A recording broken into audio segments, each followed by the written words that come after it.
be male. I have a higher level of testosterone and more male. And do you have testicles? No, I do No. not. But you possibly could have testicles inside that haven't descended. Right. Got it. Okay, because there's some intersex people that have testicles inside, like inside of their bodies, instead of ovaries.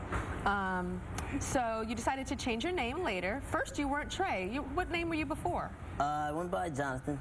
Jonathan. And, what struck you about that name? I don't know. It just seemed really cool at the time. Jonathan. Yeah. Until I realized there's like 1,000,001 Jonathans. Yeah. So, yeah. Later I became Trey. You know, But what's your middle name? Fayangel. Huh? Fayangel. Fayangel. Yeah, that's Spanish for faith angel. So when I kind of killed Faith, I always kept that because that was initially, for whatever reason, what I began as. Got it. See, so Faith still lives inside of you in some kind of way. You could say that. You could say that. You could say that. Okay. Now, I know at puberty you were living, you started living as a boy and you were playing sports and kind of identifying with the boys, but you would look in the mirror and you saw breast coming. And I know you did something dramatic. Tell everybody what you did with your breasts. I freaked out, first of all, because, yeah, I was always the guy. I'm sorry, I was always the hot guy in school.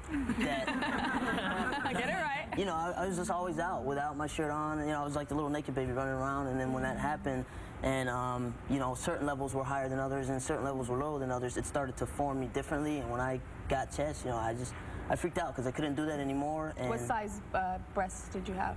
I mean, they were small, you know, small that, you know, you wouldn't have a guy look twice, but, you know, big enough that I'm not running on the beach anymore with a shirt on. So, you know, I tried to cut them myself, and I burned myself.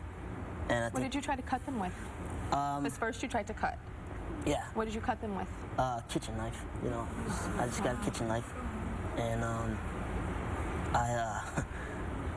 I felt alone. I felt like my biological mother didn't understand. You know, I have a mother figure, and she's, you know, been there for me, and she understands completely and accepts me. But with that, feeling like nobody understood, I was tired of it. You know, I think words weren't enough for me anymore, and it wasn't like a suicide attempt, you know, but it was like, I got to get rid of this stuff, or I don't know what's going to happen to me. I was at my house.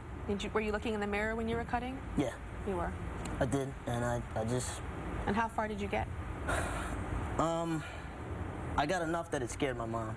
You know, it scared her enough that that was the first time that she really looked at me and said, okay, this is serious. But you didn't stop at the cutting?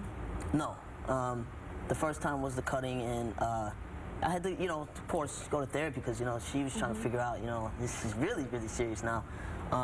But after that, you know, it was like it didn't change. You know, I thought, well, great, you know, I'm going to go to therapy and see this doctor, and, you know, maybe he's just going to get rid of him.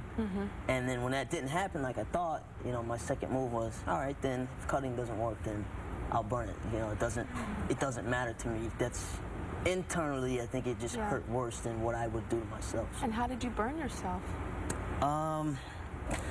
Back then, they had the, you know, the little curling irons, the little small ones. Make the little tiny curls? Yeah, right. Yeah, my mom had some of those, and I just remember heating up one of those real hot, and just taking it to the chest. So, you know, I wanted them gone, you know. Wow.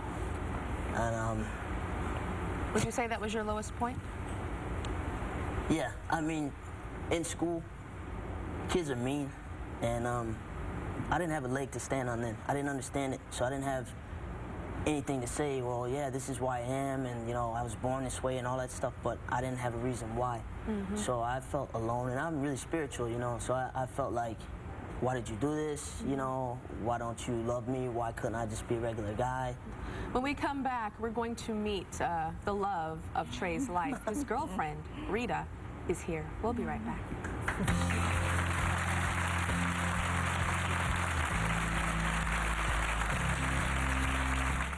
Trey was born intersex, meaning he was born with female and male sexual characteristics, physical, the reproductive system. He was raised as a female, but always felt male. He was born by the name of Faith, and then later decided to change his name to Jonathan, and he's now Trey. His girlfriend Rita is here. Hi, Rita. Hi. Hi. So how did you react when you found out that your boyfriend was, in fact, intersexual? Well, I asked him. You asked him? I knew there was something, but I didn't know what, because I had never met someone like that. When you say you knew something, what were you feeling and thinking? Like, what were you sensing? Like, he wouldn't take his shirt off, so I was like, there's something. It was just, I knew something was up, so I asked him, and when he told me, I mean, I already knew something was up, so it was okay. It was okay. It wasn't a shock or anything. How did you feel when you were first intimate for the first time? I didn't know the first time. Probably about the third time is when I knew.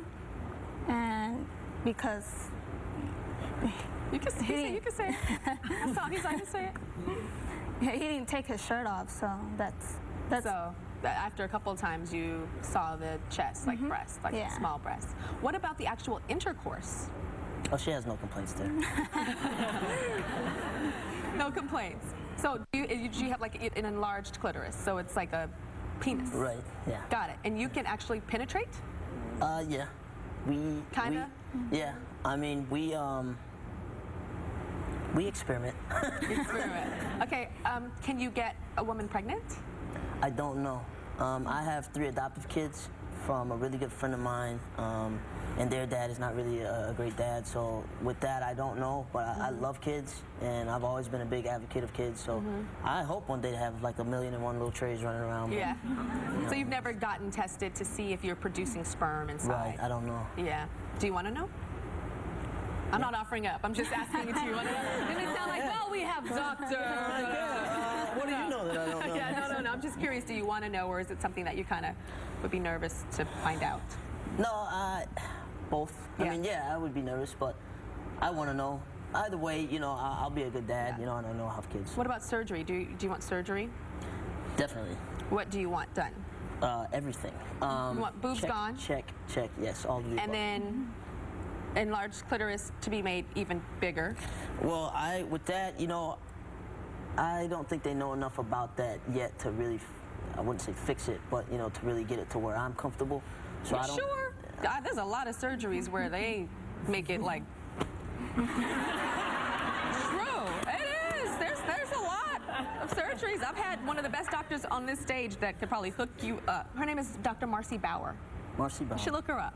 I will. Yeah, you should look her up. We'll call her for you. She's awesome. We'll call her for you. Anybody have any questions in the audience for Hida or Trey or Rita? What's your question? When you register to vote or file taxes, what sex do you claim? Male or female?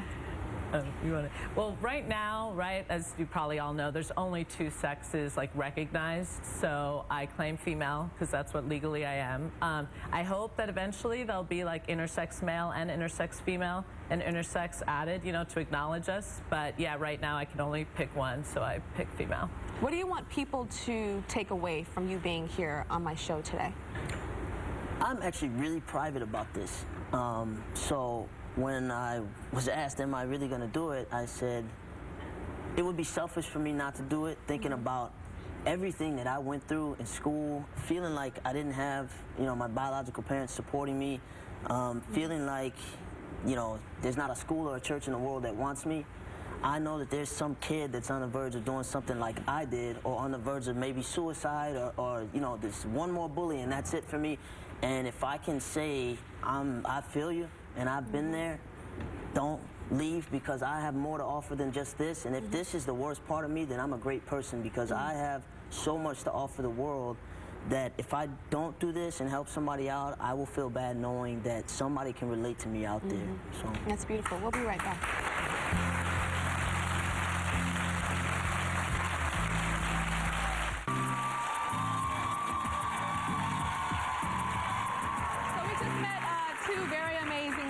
Two people that are intersex. And intersex is when you are actually living and born with both sexual characteristics of a male and female, when you have 2 genders inside of your body. But what about being in love with 2 different genders? Grace is in a bisexual love triangle. Ever heard that? Bisexual love triangle, and she feels torn between her male and her female lover. Interesting. So you feel torn. Yes. Okay, so tell us about the guy first. What's his name? Jay. Jay is his name. Right. Okay, so you're in love with Jay. Yes. And tell me what's great about Jay. One thing I like about Jay is that he's really different from any of the guys that I've ever dated before. Because I like to be myself, and I don't like to change like what I do based on being in a relationship. I like to be able to be myself and not really change a lot of things. He allows you to be yourself. And then what's the girl's name that you're in love with too? Shay. Shay. Jay and Shay? Yeah. And